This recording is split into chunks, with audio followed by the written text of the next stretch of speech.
Welcome to this video educational session called How to Engage and Play with Your Child. My name is Susie Beghin, and I'm the owner and founder of Alpha's Discovery Kids Preschool and Daycare. And I like to consider myself a play expert. I also authored a new book called Learn to Play, the 4 Pillars Learning System, which is the curriculum system that we use to teach children at our daycares at Alpha's Discovery Kids. So I am putting together this workshop to teach parents and also educators on basically everything that we know as early childhood educators and how we teach young children. So I'm putting together this first video is, the basics on how to engage and play with your young child. Let me first start off by telling you a little bit about me. As I mentioned, my name is Susie Beghin. I'm married. My husband's name is Adriano. You'll see him in the photo there. And I have 2 children, teenagers now. We have Gabriel, who's the older one, 19 years old, and John Michael's the younger one, 15. I founded Alpha's Discovery Kids. It was called Alpha's Discovery Club, is the parent organization. And that started about 18 years ago. And about 10 years ago, I started the actual daycare part of the organization, which is called Alpha's Discovery Kids Preschool and Daycare. We have 3 locations now, 2 in Mississauga and 1 in Oakville. And I also, as I mentioned, authored a new book recently called Learn to Play, the 4 Pillars Learning System. That book is available on Amazon worldwide and also on Amazon.ca. If you look up my name, Susie Beghin, or Learn to Play, you'll find my book there. And really, this workshop is based on one of the chapters of that book called How to Engage and Play with Your Child, how to engage with your child in general. So this whole workshop that we're going to be going through is one chapter of the book. And if you want to learn more, you can actually purchase the book on Amazon and find out more and go into more depth on learning to play. Okay, so let's get started.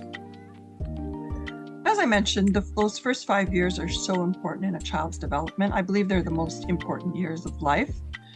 Those are the years when children learn the most in the shortest amount of time.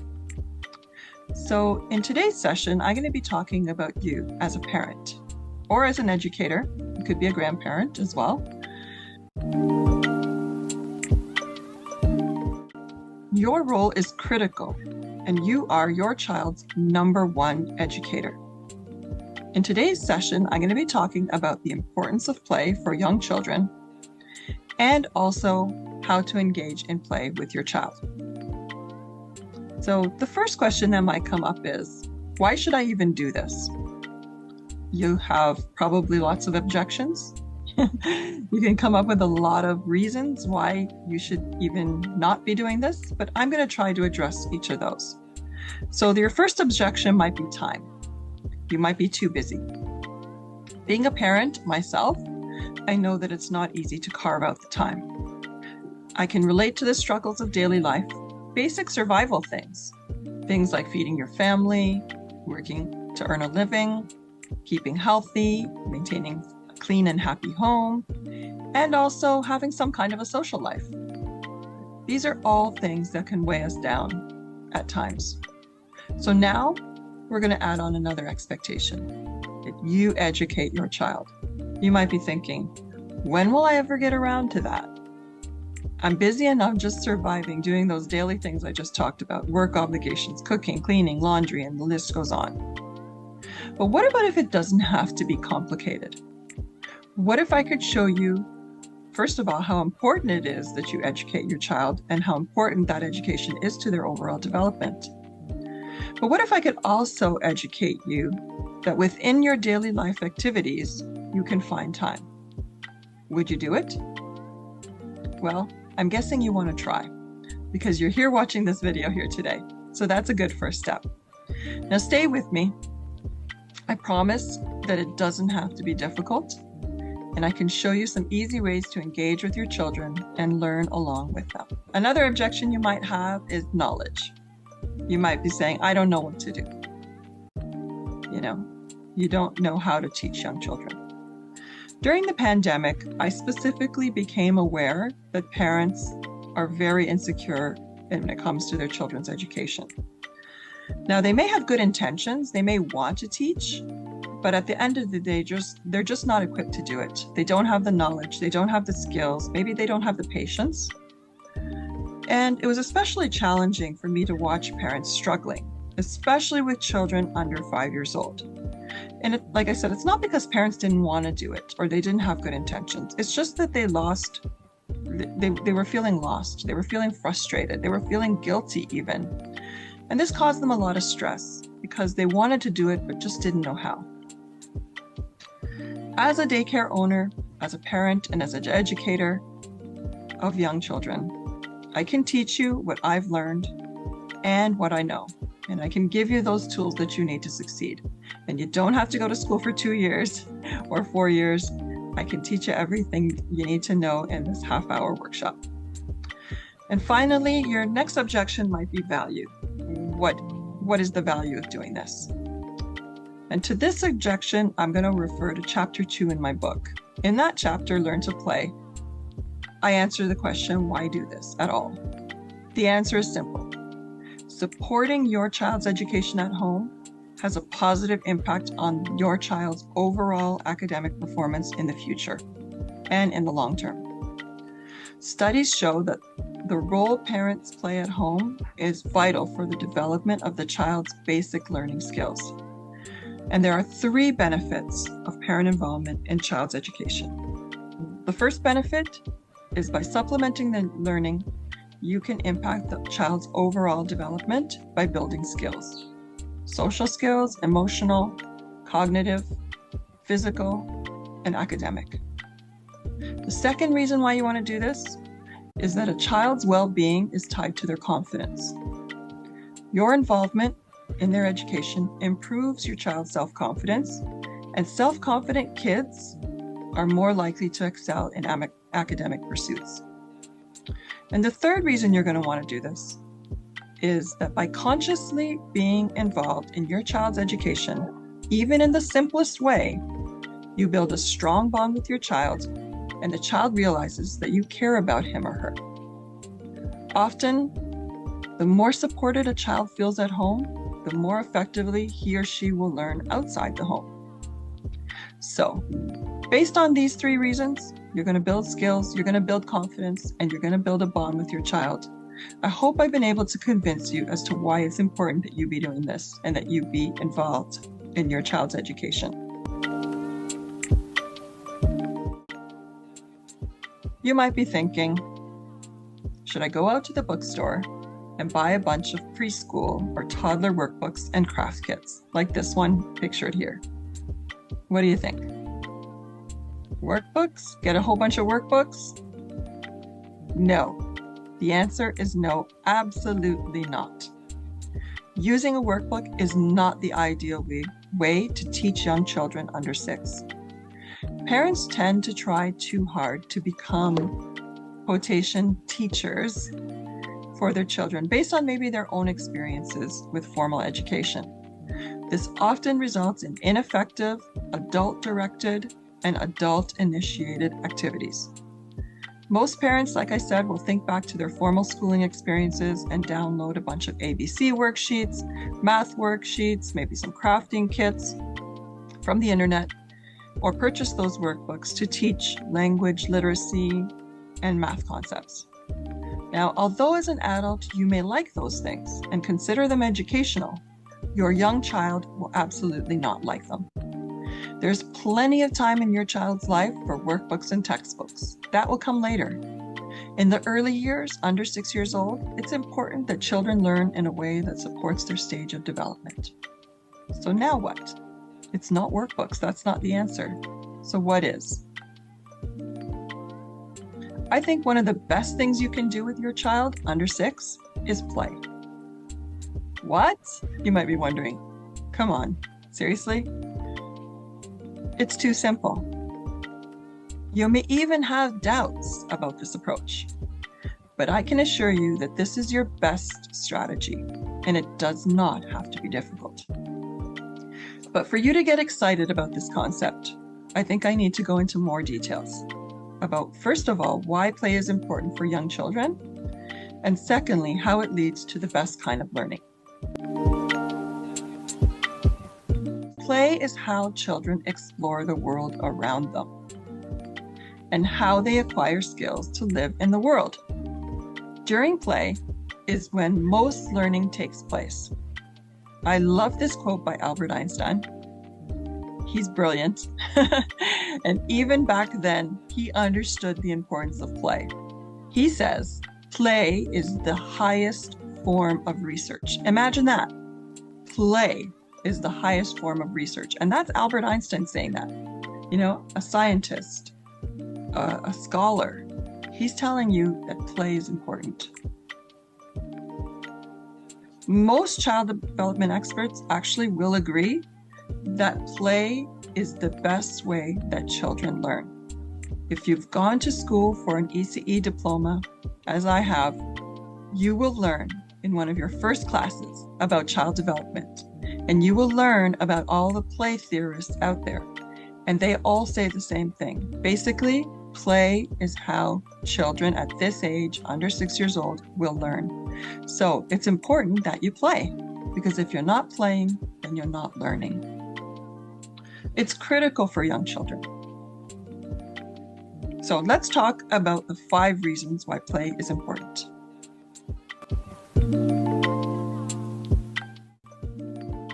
So let's go through what are those 5 reasons why play is important. Number 1, play builds skills. Children learn about the world around them through play. They build skills in all areas of development through their play experiences. Number 2, they build problem-solving skills. When children are playing, they will encounter problems. And through the encountering of those problems, they're going to have to develop solutions. And that is how they build problem-solving skills through play. They test their abilities, they learn to take risks, and they try something new, all while figuring out how to do things differently and test their boundaries. And that's how they build their problem-solving skills. The next reason why play is important is it builds independence and cooperation.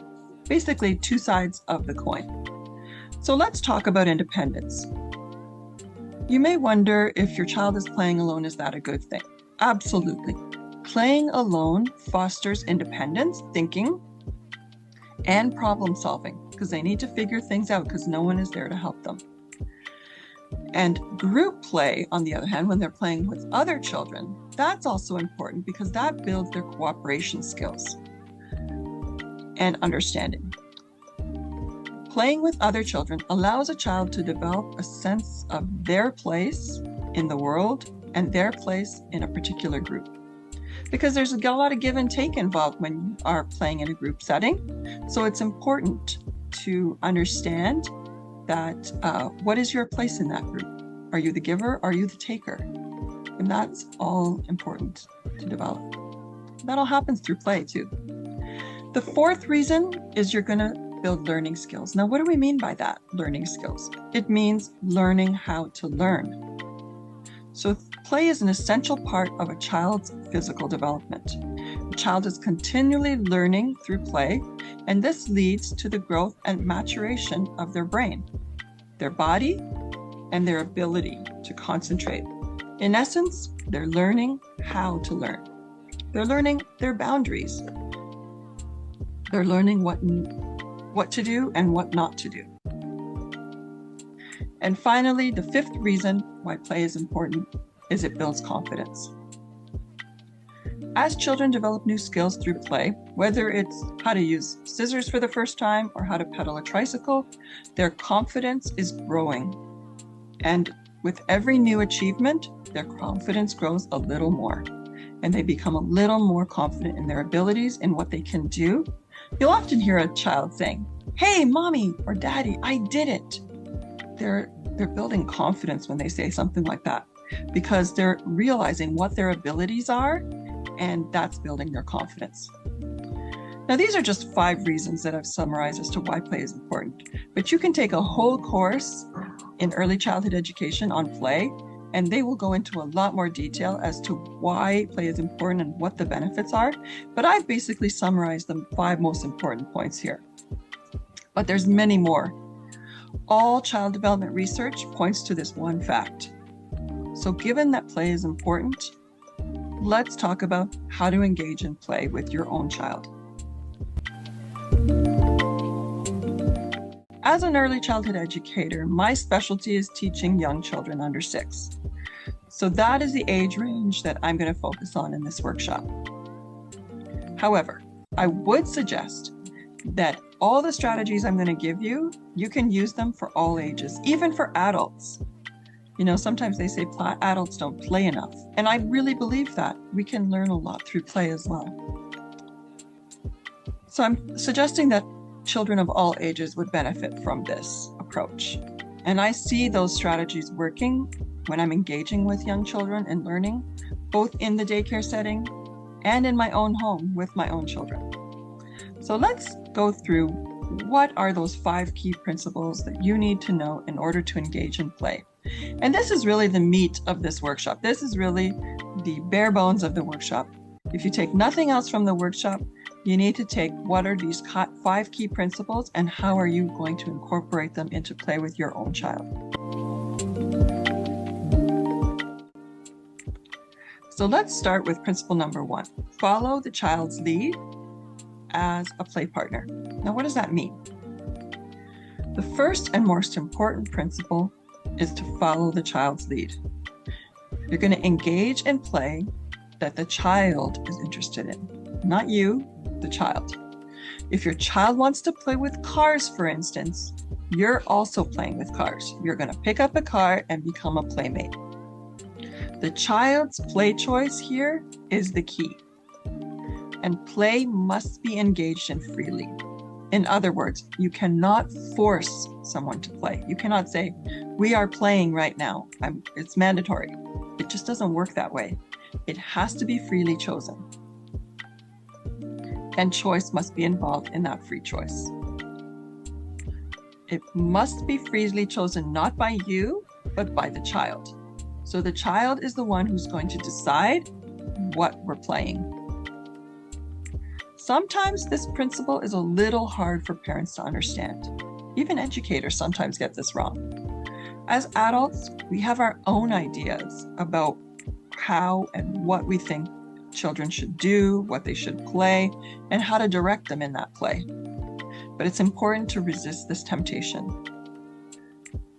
You don't want to direct the play. You don't want to become teacher. You want to become play partner, and that's key. You need to be an equal footing with your child. You need to be that equal play partner and should neither take over nor direct what's happening in the play situation. The more you can follow, the better the play experience is for the child. Remember that a child will learn more when they're enjoying what they're doing, as opposed to not enjoying it. If the play is not enjoyable, the learning experiences diminishes. So enjoyable, learning goes up. Not enjoyable, learning goes down. So you definitely want to make sure that you're having fun. Having fun I'm going to be talking about having fun in a while, but that's so important. And that's why child choice is so important as well. Because when they're choosing something, they're more likely to have fun because they've chosen it. So just to summarize, they need choice. It's based on their interests.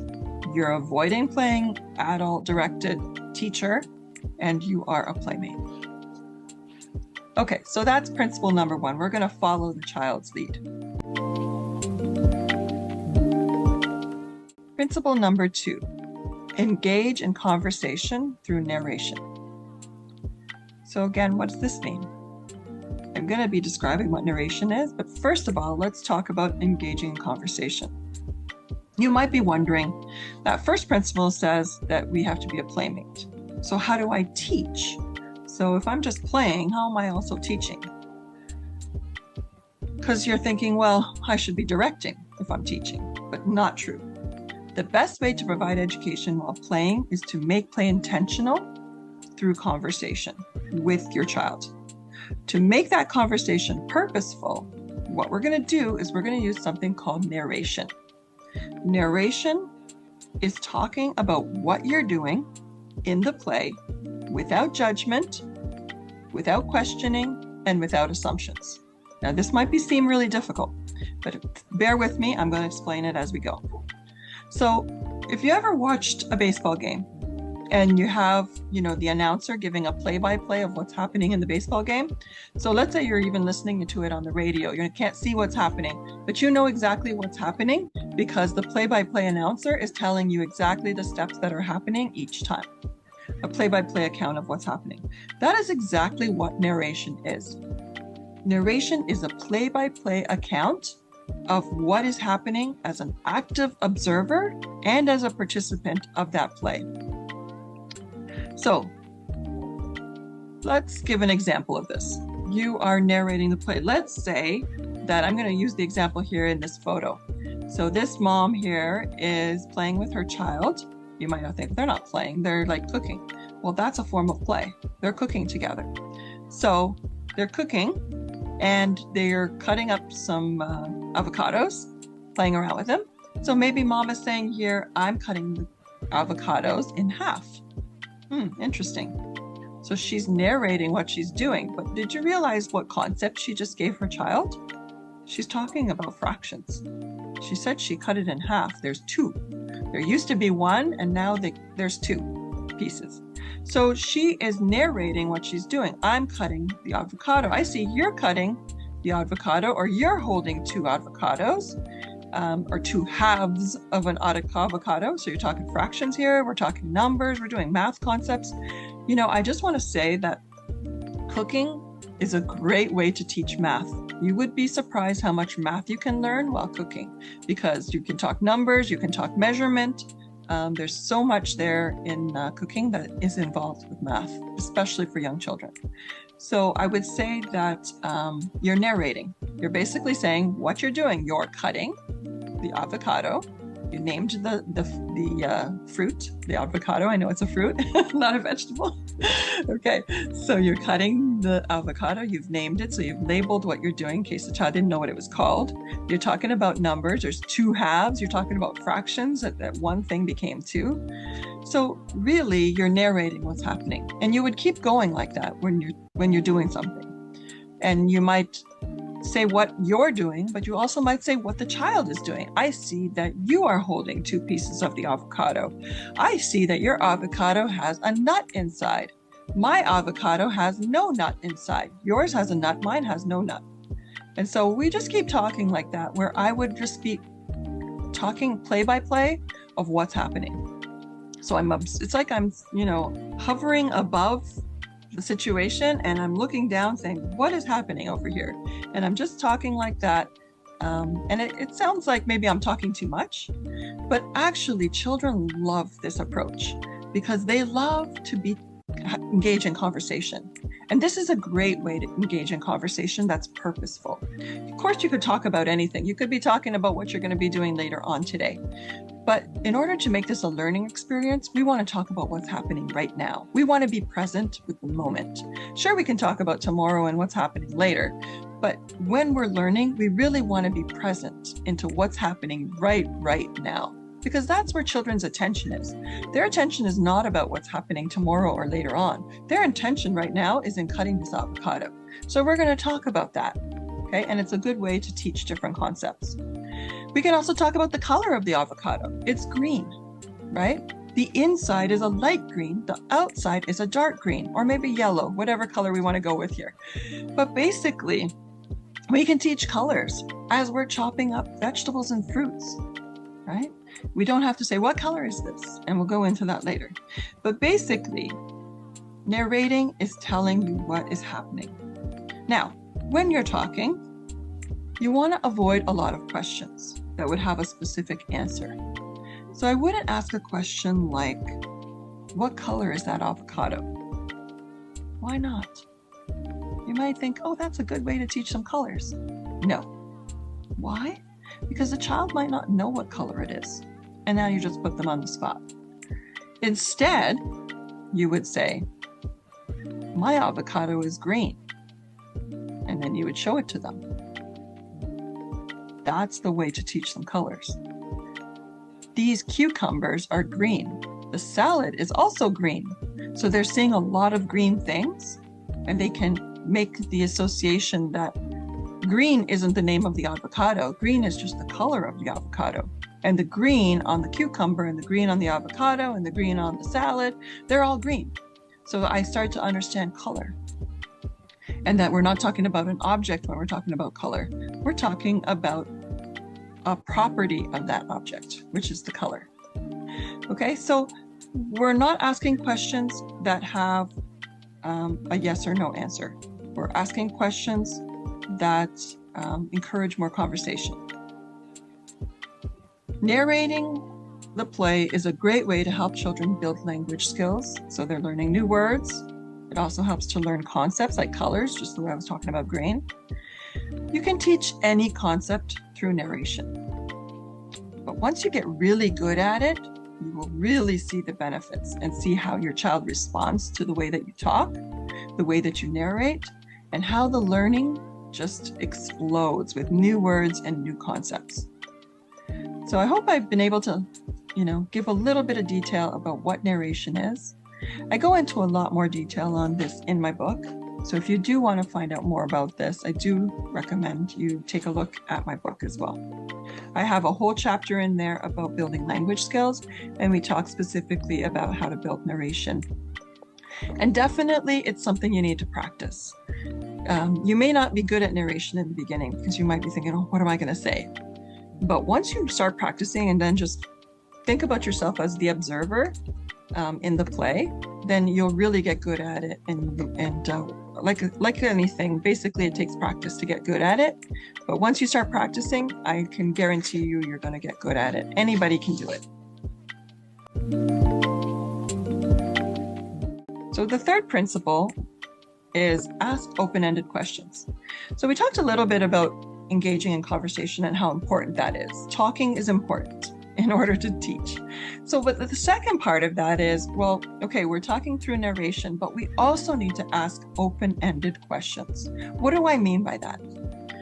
Well, communication, like I said, is key when you're engaging in play. You're talking back and forth. There's, a verbal exchange happening between you and your child. Now, to encourage learning opportunities through that conversation, we're going to do things like ask open-ended questions. Open-ended means that there isn't a specific right or wrong answer. So usually it means that it's not a yes or no answer. It encourages conversation. In this way, you encourage creative and expressive answers that involve thought. There are no assumptions made when you're asking an open-ended question. So let me give an example of an open-ended question. Let's say, for example, you and your child are playing with some Play-Doh, and your child makes a big flat round disc with the Play-Doh and is patting it, on the table. And you ask a question like this. You might be tempted with this question. Is that a pizza? Or is that a cookie? Does that sound open-ended to you? How would you answer that question? If your answer is yes or no, then it's not open-ended, because I just made an assumption about what that flat round disc was. Instead, what I would ask is, what did you make? Just like this girl in the picture here. I will ask her, what did you make? I'm not going to make an assumption about what that thing is on the table. She's going to tell me about it. And by telling me about it, it's going to encourage language and conversation and creativity, because maybe she's going to use her imagination to say, well, it's a planet. And, whatever the case may be, she might have different ideas about what it is, and it's flying through space. Who knows, right? But encourage that creativity with the question by making it open-ended, by saying, what did you make? Real simple question. That's all you need to say. And you might not get an answer, because maybe okay. You can ask the question. If you get an answer, great. If you don't get an answer, don't press. You don't want to keep asking, what did you make? What did you make? What did you make? Because that's not a good way to have a conversation. You want to ask a simple question. They don't answer, move on. Okay, so the open-ended question does not have the yes or no answer. It allows the child to Basically, it allows them to have critical thinking. Now, another type of open-ended question encourages that critical thinking, where you would ask a question like, what do you think will happen when I put my block on top of this other block? And maybe the other block is smaller and the one I'm putting on top is bigger. So I might ask, what do you think is going to happen? In this way, I'm encouraging a prediction. I'm encouraging the child to understand cause and effect of what would happen if a big block goes on top of a small block. And that basically teaches something. And so through that prediction, I'm not only teaching prediction, but I'm also maybe teaching balance, or I'm teaching some other spatial awareness concept. So again, your child may or may not answer your questions depending on what their level of interest is in your question. And my suggestion to you is if they don't answer your questions, that's okay, move on. Move on and talk about something else because they weren't interested. Remember, we go back to number one, we're looking at their interest, because if they're not interested, they're not learning, okay? So we go back to that first principle. Remember that you don't need an answer to all your questions. You can choose to answer your own questions as well. If the child didn't answer, maybe I'll answer it. Maybe I'll answer it with my own idea. That's okay too. But first and foremost, you never want your questions to feel like a test. You don't want to test your child. You don't want this to be like, this is an exam and you've got to get perfect. I want you to answer all my questions. What color is this? What's that? All these peppering questions. We don't want to pepper them with questions. We basically just want to engage in conversation. And my question should initially result in a conversation, because now she's going to tell me about this disc that she's made here and what it is, and maybe she's going to talk about the purple she put on top and why the sticks are coming out. I might ask, like, what are those sticks? Why did you make the sticks? Why this many sticks? Maybe we're going to count the sticks. All these things can go on and on from that conversation. It's really meant to just start a conversation that we're going to continue going back and forth, right? So we're going to use that to make more conversation. Basically, it's best to express curiosity with the questions. Curiosity is the best way to learn through play. So you want to be curious and you want your child to be curious, and that's how you're going to approach your questions. Okay. Play at the child's level. What do we mean by that? Play at the child's level. This refers physically to playing at the same physical level as your child. So you see in the photo here, the adult there, we'll assume it's the mom, is at the same eye level with the child, not towering up above, but they are at the same eye level. And that's what we want to strive for when we're playing with children. If your child is sitting on the floor, then so are you. You are sitting on the floor. You're not standing above them. You're not sitting on a chair above them. You are sitting on the floor with them. Basically, if you're above them, the reason why you don't want to do that is because it doesn't create that equal play partner playing field. It's more like teacher-student, right? You want to be equal play partner. That means you need to be equally on the same level. Just think about it. If two kids are playing together, they're at the same level. But if somebody is way up here and somebody's way down here physically, then it doesn't feel equal anymore. And then the play might happen the same way. So to be a true play partner, you need to be seen as equals in the play experience. It's also easier to engage in play when you're both at the same physical level because you can have eye contact with each other. In essence, you need to explore your own inner child here. This is what we're coming down to, is that you need to explore that part of you. Remember way back to when you were playing as a child and try to tap into that a little bit. You want to have fun engaging with your child, and to do that, you need to be at their level, at their eye level. Remember what it was like yourself as a young child, and that will be your best guide. Okay, and finally, the fifth play principle is engage in both free play and intentional play. All right, so what do I mean by free play and intentional play? I feel I need to define those terms. So first of all, it's important to engage in both free play and intentional play. That's what I'm saying here. So what is free play? Free play is when your child initiates the play and is free to choose what to play, how to play, when to play, what to play with, and it usually involves a lot of their imagination. It's also very spontaneous. It happens spontaneously. They will just say, start picking something up and playing with it. And it's usually child initiated. So the child will be in charge and they will be running that play episode. So you can think about your child starts picking up a car, runs the car and starts running it along the floor and driving it around. That's a free play spontaneous activity. And you can do that too with them. You can pick up a car and follow them with the car. That's a free play spontaneous activity that you can engage in. Children usually initiate the play through their own natural curiosity and interests. Remember, principle number 1 has to be based on their interest and their own curiosity. So again, I'll give you another example. A child might be interested in dinosaurs.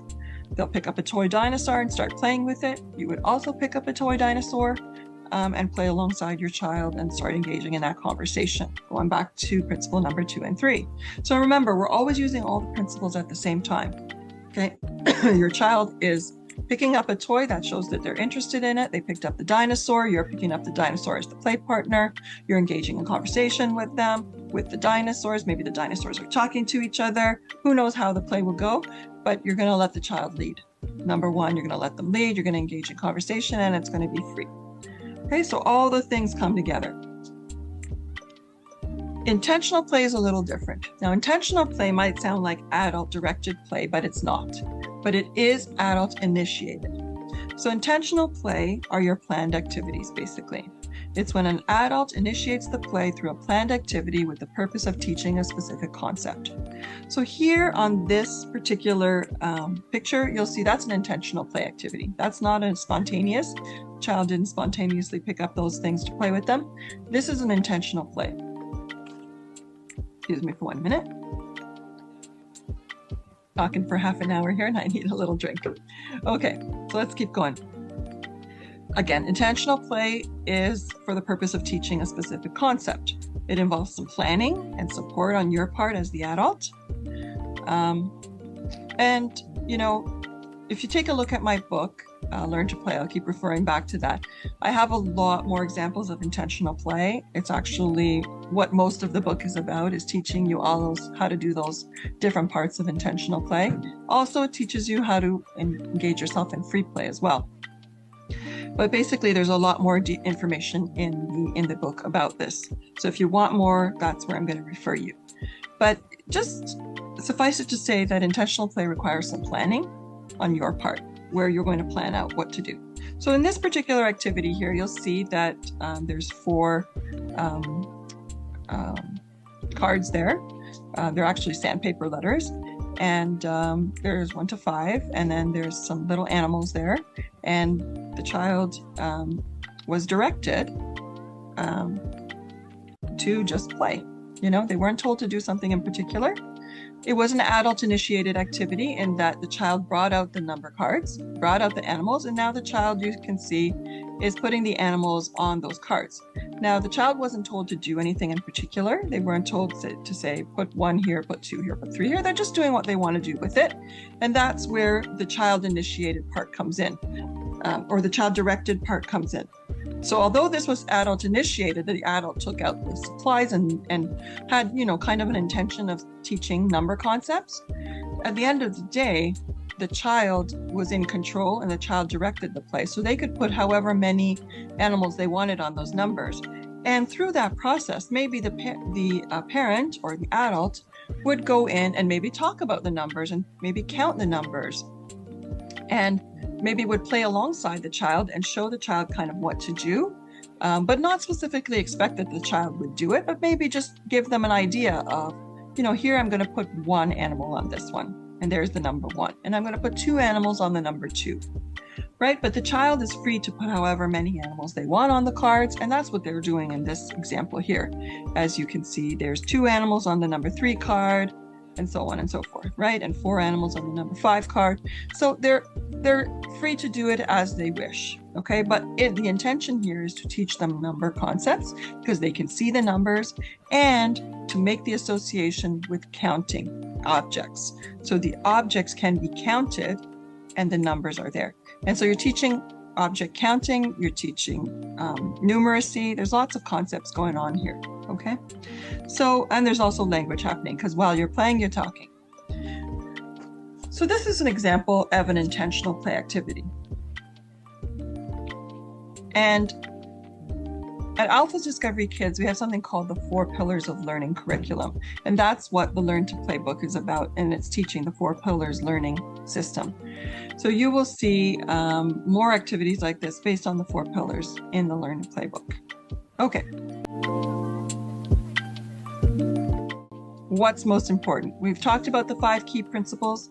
What is the most important principle, you might be wondering? Well, it's to have fun. It's to tap into your inner child and let your creativity flow. It's the most important thing. Your child will sense if this is a chore for you, if you don't like this, and if it's not fun. And they won't like it either if you're not having fun. So it's important to enjoy yourself, smile, laugh, let your inner child come out. Play as if you were a child. Don't be afraid to get silly. It's the best way to play is to have fun. And I specifically love this quote by George Bernard Shaw, who was a playwright. It's one of my favorite quotes about play. It says, "We don't stop playing because we grow old. We grow old because we stop playing." I really do believe that. Now you can make a habit of using these 5 principles that I've taught you today. And if you do so, I think you and your child will have a meaningful and educational play experience. So to recap, play is important for young children because it builds their skills and helps them learn about the world around them. We can engage in play by number 1, following their lead, number 2, engaging in conversation, number 3, asking open-ended questions through our conversation, number 4, making sure we're at the same physical level, and number 5, engaging in both free play experiences as well as intentional play experiences. And remember, above all, have fun while you're doing it. So thanks so much for joining me today. I hope I've been able to give you some insight into how to engage and play with your young child. And I hope that you can see that educating your children does not have to be difficult, especially for children under 6. Once you know what to do and how to do it, it's actually pretty simple and you'll have a lot of fun along the way. Now, if you'd like to reach out to me, I can be reached through our website, which is alphasdiscoveryclub.com.